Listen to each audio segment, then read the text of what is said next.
100 দিনের কাজের পর আবাস যোজনা নিয়ে বড় ঘোষণা। কেন্দ্রকে 1 মাস সময় দিলেন মুখ্যমন্ত্রী মমতা বন্দ্যোপাধ্যায়। কেন্দ্র টাকা না দিলে রাজ্যই টাকা দেবে বলে ঘোষণা করেন তিনি।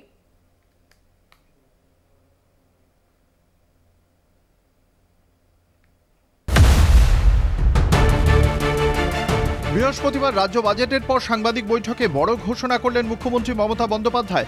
100 দিনের কাজের পর এবার আবাস যোজনা নিয়েও বড় পদক্ষেপ। মমতা সাফ জানান, রাজ্য সরকার 1 মাস কেন্দ্রের তহবিলের জন্য অপেক্ষা করবে। যদি এই সময়ের মধ্যে টাকা না দেওয়া হয় তাহলে 1 মে থেকে রাজ্য 11 লাখ মানুষের বাড়ির জন্য টাকা দেওয়া শুরু করবে। 11 লক্ষ বাড়ি যারা খুব জেনুইন, সত্যি গরিব, অনেক রিভিউ করে 157টা টিম পাঠিয়ে কেন্দ্রীয় সরকার এটাকে ক্লিয়ার করেছিল জেনুইন কেস বলে।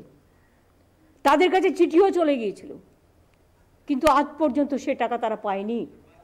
আমরা বাজেটে প্রভিশন রেখেছি, আমরা 1 মাস অপেক্ষা করব। তার মধ্যে কেন্দ্রীয় সরকার যদি টাকা ছাড়ে ওয়েল অ্যান্ড গুড, আর যদি না ছাড়ে তাহলে 1 মে থেকে আমরা এই 11 লক্ষ বাড়ির টাকা আমরা ছাড়বো। কেন্দ্রের বিরুদ্ধে আর্থিক বঞ্চনার অভিযোগ তুলে লাগাতার আন্দোলন চালাচ্ছে তৃণমূল। বকেয়া আদায় রেড রোডে ধর্নাতেও বসেছেন মুখ্যমন্ত্রী।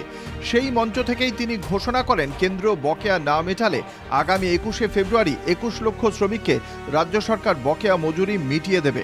আবাস যোজনায় দুর্নীতির অভিযোগ তুলে বারবার রাজ্য শাসক দলের বিরুদ্ধে সরব হয়েছে বিজেপি। যদিও কেন্দ্রীয় সরকারকে চিঠি দিয়ে রাজ্য জানায়, কেন্দ্রের অংশের টাকা না আসায় বাড়ি তৈরির কাজ স্থগিত রয়েছে। একাধিকবার বঞ্চনার অভিযোগ তুলেও কোনো সুরাহা হয়নি বলে দাবি তৃণমূলের। সামনেই লোকসভা ভোট, তার আগে এদিন মুখ্যমন্ত্রীর এই ঘোষণা অত্যন্ত তাৎপর্যপূর্ণ বলেই মনে করছে রাজনৈতিক মহল। কলকাতা টিভি।